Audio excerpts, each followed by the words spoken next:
As-tu déjà vu un enfant dormir dehors, sous le froid, sans couverture, sans repas, sans espoir?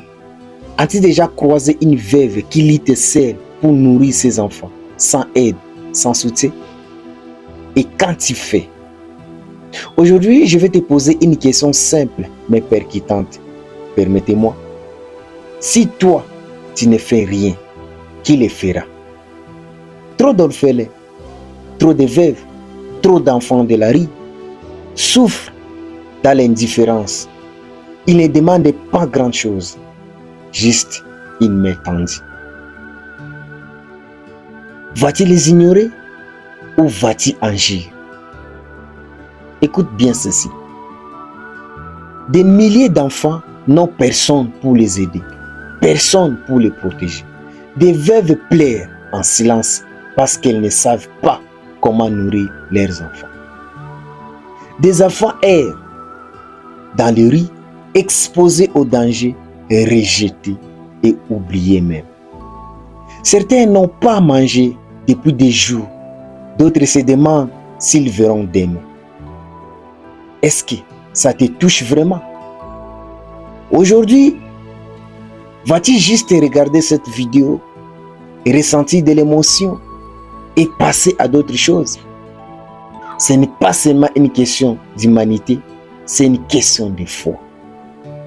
Jacques chapitre 1 verset 29 nous dit: la religion pure et sans tache devant Dieu, c'est de visiter les orphelins et les veuves dans leurs afflictions.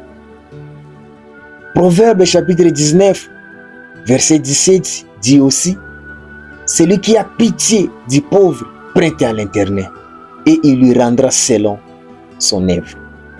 Toi qui écoutes ces messages, si Dieu t'a béni, ce n'est pas juste pour toi, c'est pour que tu sois une bénédiction pour les autres.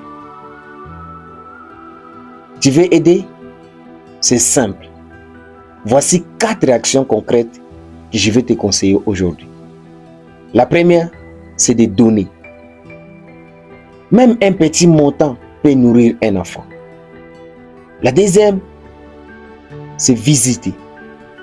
Un sourire, une écoute, un moment partagé peut guérir un cœur brisé.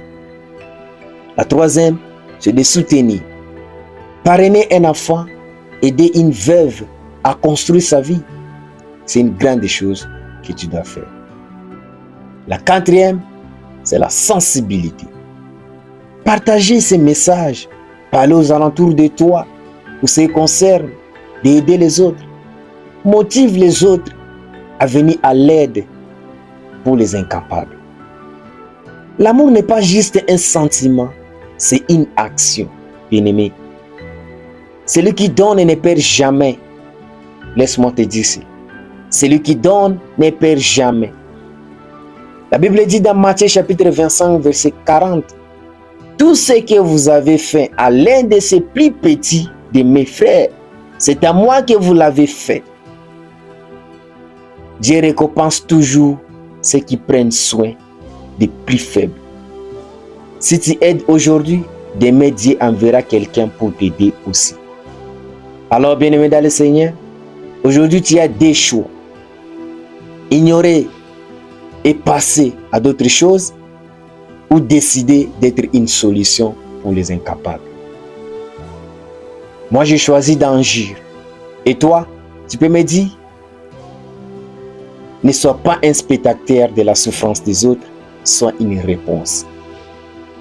Aimer, donner, changer une vie, c'est ce que Dieu nous appelle à faire.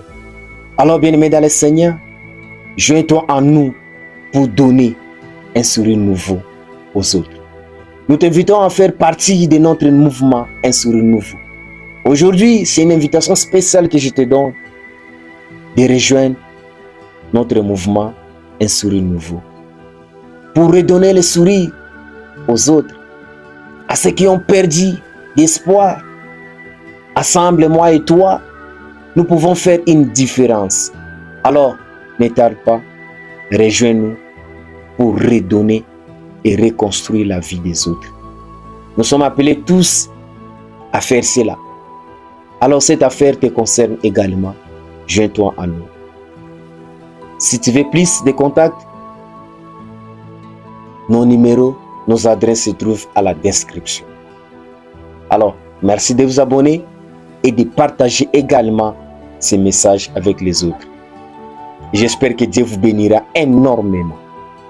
Que Dieu vous bénisse abondamment.